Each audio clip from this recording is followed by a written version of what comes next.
محمد وعلى آله وصحبه أجمعين. أعوذ بالله من الشيطان الرجيم. بسم الله الرحمن الرحيم. إنا عرضنا الأمانة على السماوات والأرض والجبال فأبين أن يحملنها وأشفقن منها وحملها الإنسان إنه كان ظلوما جهولا. تدبر قرآن یا تاثیر قرآن سے متعلق گزشتہ کل سے پہلے والے دن میں یا رات میں یہ بات آپ کے سامنے آئی تھی کہ قرآن مقدس کا اثر جمادات پر بھی پڑتا ہے. جمادات یعنی پہاڑ وغیرہ بھی قرآن کی تاثیر سے متاثر ہوتا ہے.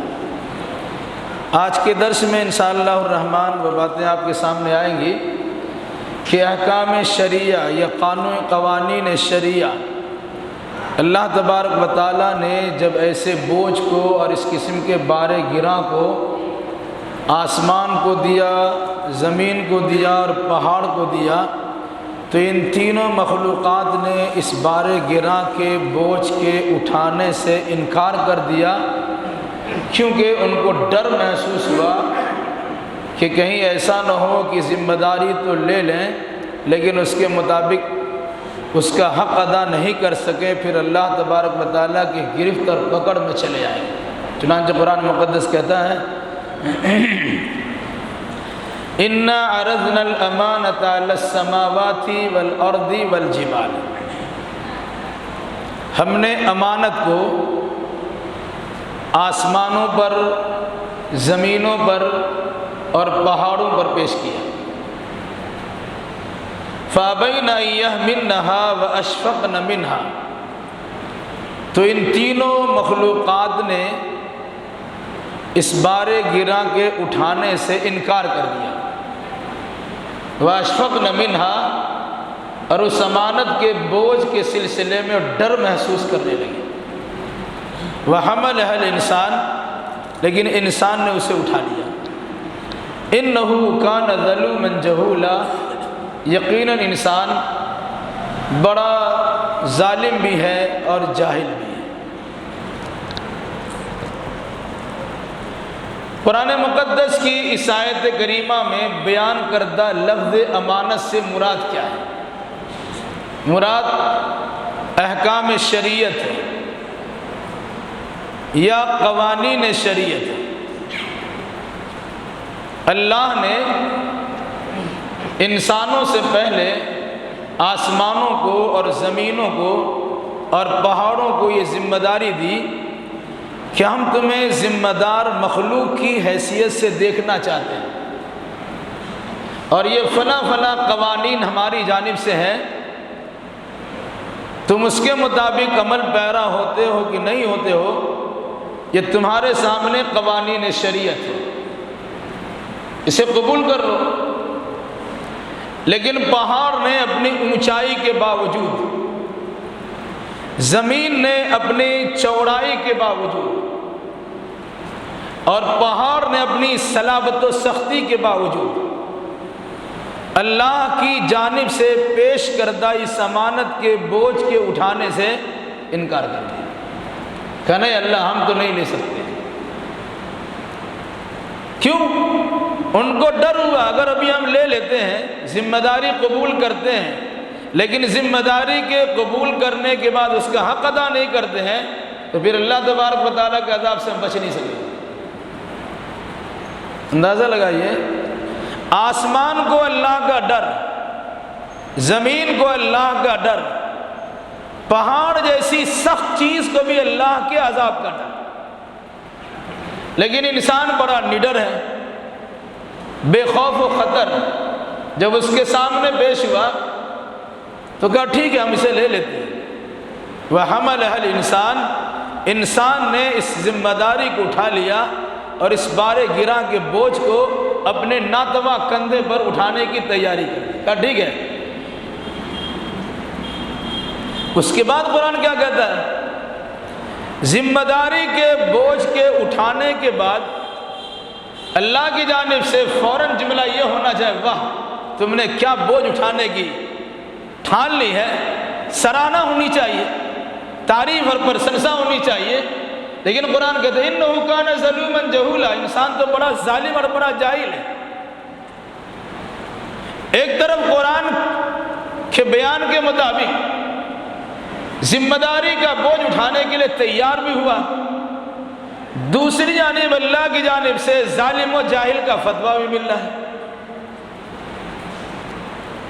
اس کا مطلب کیا ہے؟ بعض لوگوں نے کہا انسان ظالم تھا اور جاہل تھا، ایسی کوئی بات نہیں ہے۔ لفظ کانا صرف تھا کے معنی میں استعمال نہیں ہوتا ہے کے معنی میں استعمال ہوتا ہے۔ وَكَانَ اللَّهُ غَفُورًا رَحِيمًا، اللہ بڑا مغفرت کرنے والا تھا، بڑا رحم کرنے والا تھا، کوئی معنی نہیں کرتا ہے۔ سب کہتا ہے کہ اللہ بڑا بخشنے والا، بڑا رحم کرنے والا ہے۔ تو یہاں بھی جو کانا کہا انہو کان ظلوما جہولا، انسان بڑا ظالم اور بڑا جاہل ہے۔ مطلب جلد بازی میں انسان نے اس قوانین شریعہ کے بوجھ کو اٹھانے کی ٹھان لی۔ اس کو اندازہ نہیں تھا کہ اس بوجھ کے اٹھانے کا انجام کیا ہوگا۔ اگر اٹھانے کے بعد اس کے حقوق کی ادائیگی میں کوتاہی ہوئی، عدل و انصاف پر جو قوانین ہیں اس کو برتنے کے بجائے ناانصافی کر دی، اس سے بڑا ظلم کیا ہوگا۔ پھر قرآن جیسی امانت جو احکام شریعت سے پر ہے انسان کو دی جائے، جو علم سے لبریز ہے، وہ انسان قرآن مقدس کی جانب سے بیان کردہ ان قوانین و دستور کو ماننے کے لیے تیار ہوا۔ لیکن ساتھ ساتھ اگر کوئی انسان اس کو چھوڑ دیتا ہے تو اس سے بڑا جاہل کون ہو سکتا ہے۔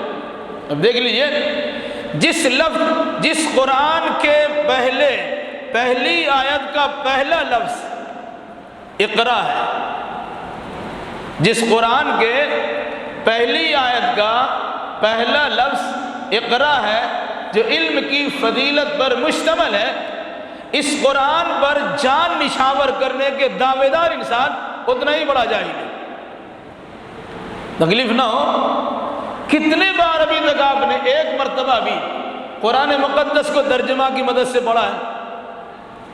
ہم تو بڑے اپنے آپ کو عالم سمجھتے ہیں، بڑا پڑھا لکھا تصور کرتے ہیں، جانکار اپنے آپ کو مان لیتے ہیں، لیکن ہم نے آپ نے کتنے بار قرآن مقدس کو ایک ترجمہ کی مدد سے شروع سے لے کے آخر تک پڑھا ہے؟ یہ ظلم بھی ہے اور یہ جہالت بھی ہے۔ اس مناسبت سے کہا انہو کان ظلوما جہولا، انسان بڑا ظالم بھی ہے اور بڑا جاہل بھی ہے۔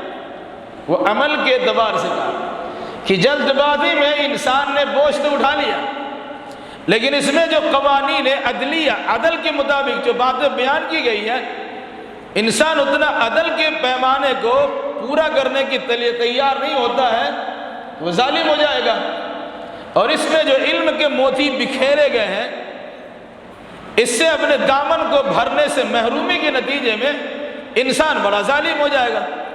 تو ظالم بھی ہوا اور جاہل بھی ہوا۔ اس ظالم و جاہل کا انجام کیا ہوگا؟